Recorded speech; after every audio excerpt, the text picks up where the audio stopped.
Baroness Michelle Mone has been slammed after admitting that she stands to benefit from the tens of millions of pounds of profit from PPE sold to the UK government during the pandemic by a company fronted by her husband, Doug Barrowman.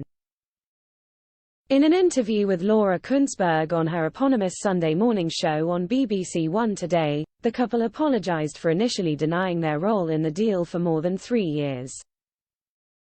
However, Michelle remained unrepentant, telling Laura, "I don't honestly see there as a case to answer. I can't see what we have done wrong." The underwear tycoon had previously denied benefiting directly from the contracts, which yielded profits of around £60 million. She has now admitted that she and her children were beneficiaries of financial trusts where the money is held. Justifying it, she said of course she stands to gain from the contract. "If my husband passes away before me, then I am a beneficiary, as well as his children and my children," she explained.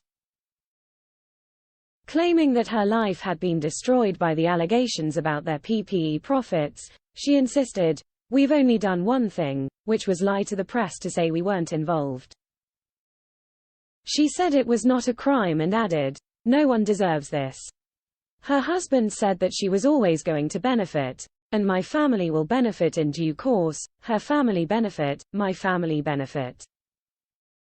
That's what you do when you are in a privileged position of making money." Viewers were outraged by the chat and took to X, formerly known as Twitter, to vent their fury, with many comparing it to Prince Andrew's infamous interview with Emily Maitlis. A viewer with the handle @MurderVMacLeod commented, "Michelle Mone doing a car crash interview worthy of Prince Andrew #BBC Laura." Aaron Porter agreed, writing, "Lady Michelle Mone showing about as much self-awareness as Prince Andrew here.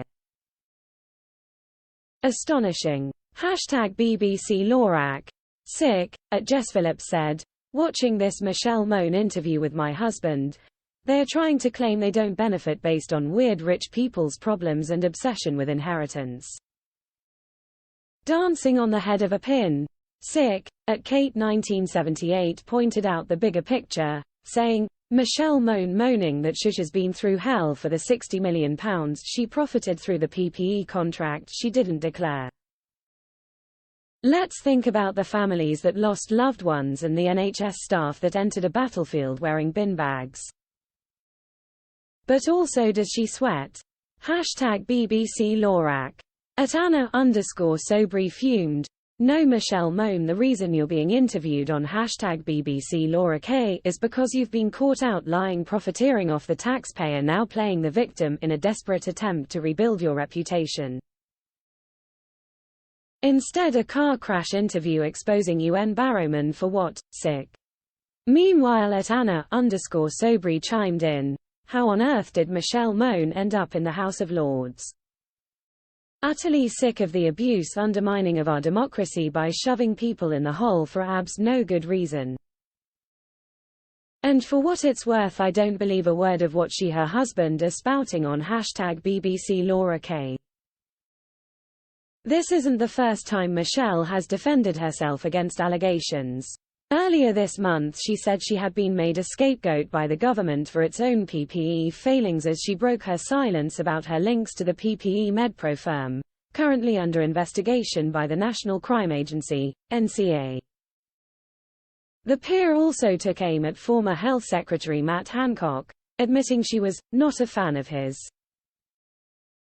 The Tory peer and Ultimo bra tycoon made the remarks during a YouTube documentary centered on the controversy surrounding VIP lane contracts during the coronavirus pandemic. PPE Medpro was awarded government contracts worth more than £200 million to supply personal protective equipment after she recommended it to ministers.